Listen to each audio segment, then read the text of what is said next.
This glacial journey begins on the southern slopes of Mount Rainier, at Couts Creek, where the water flows in the form of ice from the summit of Mount Rainier down through the Couts Glacier and into the headwaters of the Couts Creek.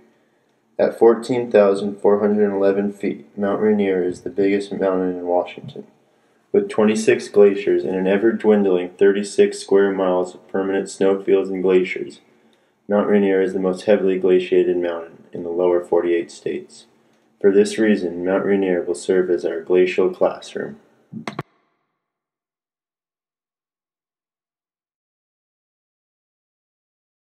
To really get things started, we must first define what is a glacier. Glaciers form where more snow falls than melts. At higher elevations, a glacier accumulates snow, which through compression is turned to ice. As the glacier flows down valley, the ice passes through the ablation zone, where the ice is melting or downwasting. A glacier's terminus, or face, is located at the furthest down valley location on the glacier. A glacier advances when more snow and ice amass than melt, and it retreats when melt exceeds accumulation. No matter how the glacier fluctuates, glacial ice is perpetually sliding down valley.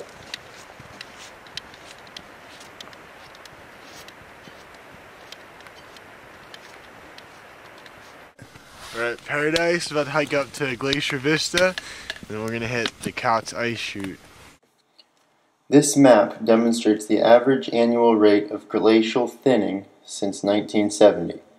The study included 173 glaciers, which were measured at least 5 times between 1970 and 2004. Larger changes are plotted as larger circles, and glacial advance is indicated with blue circles. This map clearly shows that glacial retreat is occurring around the world.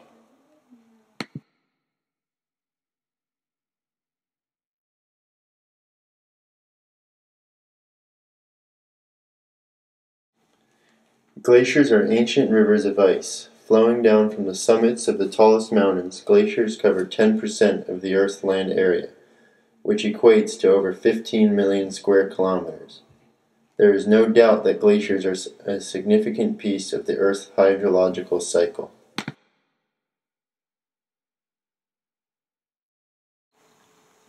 This graph demonstrates a worldwide negative trend in glacial mass balance.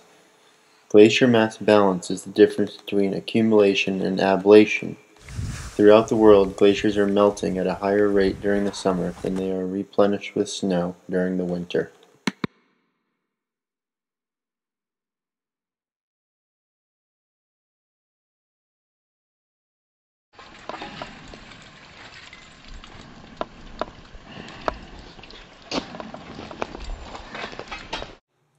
Although glaciologists have not found the smoking gun behind glacial retreat, there are strong correlations between glacial fluctuations and the climate.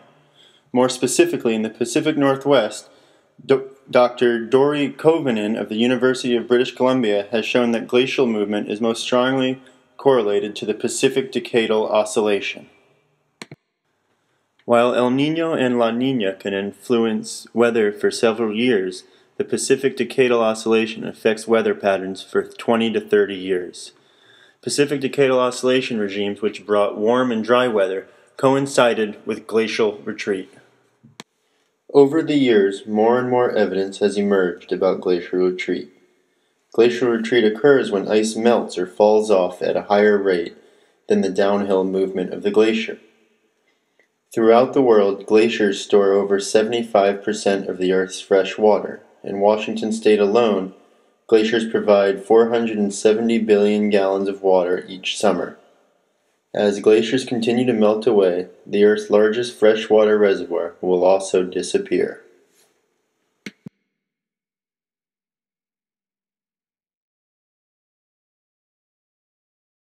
Here we are at the headwaters of the Nisqually River. There's the Nisqually branch, Couts Creek, and that comes into the Nisqually. And then over here we have Tahoma Creek. And there's the Nisqually River drainage. Glacial retreat directly affects headwater geomorphology through several processes. As glaciers retreat, they expose sediment and debris that have been covered by glaciers for millennia. As these alpine glaciers are situated on steep, unstable slopes, the recently exposed terrain is highly susceptible to landslides which cause debris flows. After a warm, dry summer, glacial retreat is at its height. As fall brings heavy rainstorms, the exposed vulnerable sediment is washed down into the headwaters of a stream. This increase in sediment increases the stream's viscosity and power. This results in a debris flow and is what allows small streams to transport huge house-sized rocks.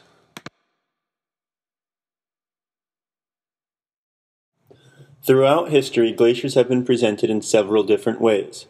This map of Iceland was drawn in 1585 and is one of the oldest maps depicting glaciers. This map depicts the glaciers of the Tyrol Mountains in Austria. This map would have been helpful for the medieval traveler, but for the modern glaciologist, this map would hang on the mantelpiece as a work of art.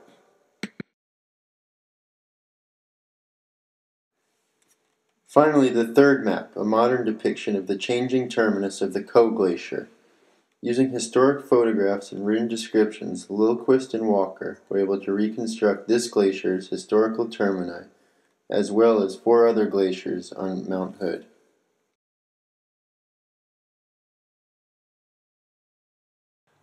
Repeat photography is also a very effective method for depicting glacial fluctuations.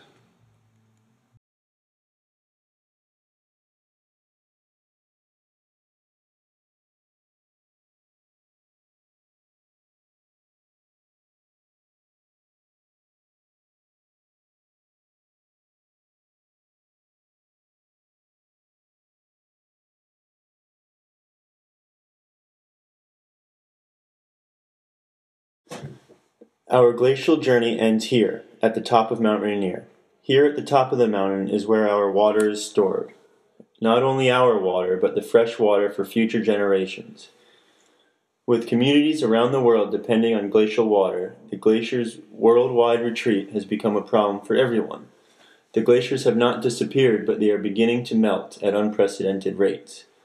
We must be the ice stewards. We must learn about the intricacies of glacial systems and how their retreat affects the surrounding environment. As a society, we must begin to value our remaining glaciers and take small steps to achieve large goals. In 100 years, we may lose many of our glaciers, and I hope this film will preserve the importance and beauty of the glaciers of Mount Rainier and throughout the world.